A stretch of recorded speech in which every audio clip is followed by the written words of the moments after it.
Eric nous a rejoint pour nous parler du carnaval de Cournonterral le 7, le 13, le 14, le 15, le 16 et le 17. Alors là, ça, si c'est pas du carnaval, je m'appelle plus Willy.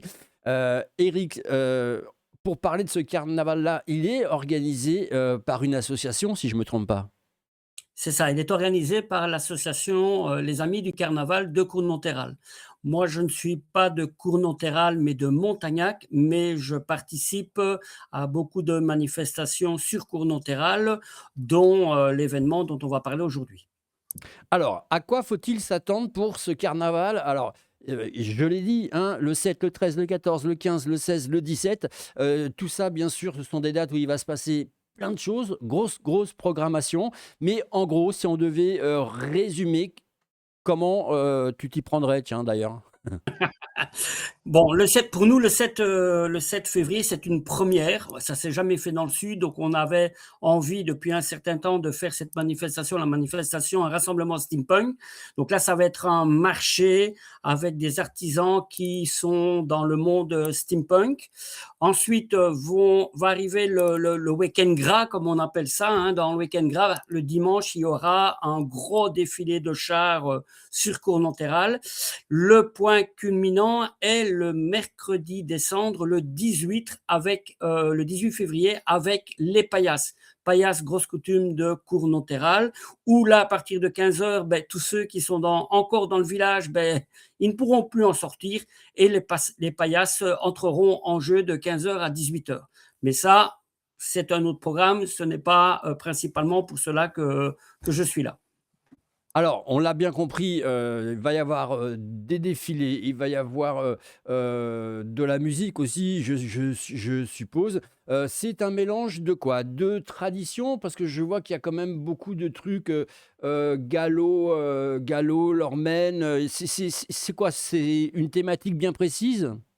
Alors, si on prend vraiment, le carnaval à Cournonterral, il a commencé le 4 janvier par, la mise en place des paillasses sur l'hôtel de ville.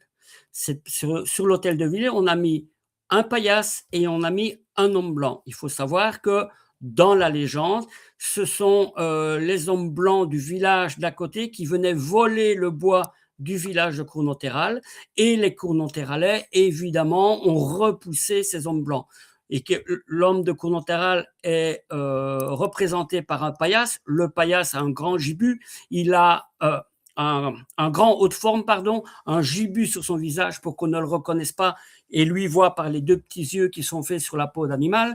Ensuite, sur son haut, il a un sac de toile de jute rembourré de paille et en bas, il a un pantalon blanc. L'homme blanc, qui représente tous les gens extérieurs de Cournonterral, donc qui ne sont pas Cournonterralais, sont en blanc et vont être pourchassés par les paillasses.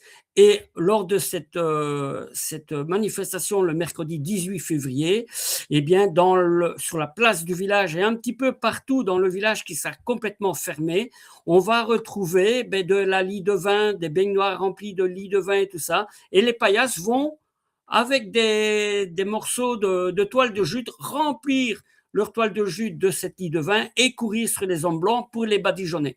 Alors, évidemment, dans l'enceinte, il y a des musiciens. Musiciens, bien souvent, ce sont des tambours qui, dès qu'ils voient un homme blanc, ont une certaine musique à jouer pour prévenir les paillasses qu'il y a des hommes blancs. Et de tous côtés, on va arriver les paillasses et les hommes blancs courent dans tous les sens pour les éviter et essayer de rester blancs. Mais c'est une histoire vraie, ce que tu nous as raconté là? Oh, vous savez que dans l'Hérault, on a plein de légendes, hein, les animaux totémiques comme, à Pézenas, le poulain de Pézenas, ce sont des légendes. Chaque village a pratiquement, son animal totémique pour pouvoir faire la fête au moment du carnaval et d'autres événements importants de l'année. Si tu devais conseiller, alors bien sûr, les gens peuvent venir à chaque jour où est la programmation parce que c'est fort conseillé, parce que c'est fait, on rappelle, dans un état festif quand même, et joyeux bien sûr, et de mélange et de partage. Mais si tu devais choisir, allez, la question piège, une date qu'il ne faut absolument pas manquer, allez, deux dates, vraiment deux dates, pour dire aux gens, voilà, si vous pouvez pas venir aux jours qu'on vous propose, le 7, le 13, le 14, le 15, le 16, le 17 et le 18, je crois, puisque tu en as parlé du mercredi. Euh, Quelles sont les 2 dates que tu choisirais, toi, que tu pourrais conseiller? Moi, les 2 dates que je vais conseiller, c'est déjà le mercredi 18, dès 8 heures du matin, dans le centre du village, vous avez plusieurs concours qui sont lancés et vous commencez déjà à voir les gens qui viennent prendre la température dans le village.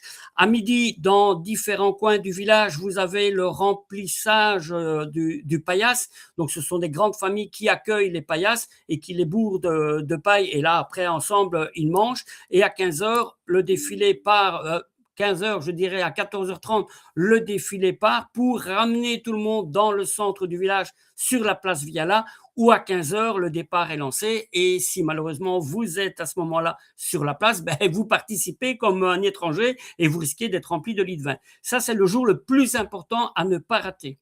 Après, le deuxième événement à ne pas rater, c'est le dimanche juste avant.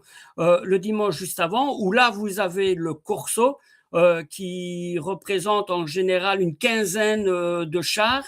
Et là, vous avez toute la jeunesse, toutes les associations du village qui ont créé leur char ou leur groupe déguisé pour défiler dans le village, accompagné de Pena, de la musique de l'Occhivalette de Cournonterral, qui, je le rappelle, est une école de musique traditionnelle où on joue encore un instrument vraiment traditionnel, c'est le hautbois languedocien. Dans cette école, il y a aussi le fifre et le tambour. Ça donne quand même relativement envie. En tout cas, moi, j'ai découvert le programme, notamment sur la page Facebook, où on invite les gens à aller voir la programmation, parce que franchement, elle est relativement copieuse. J'ai envie de dire, Eric, pour organiser un tel événement, ça doit être l'enfer. Alors, moi, je ne suis pas dans l'organisation.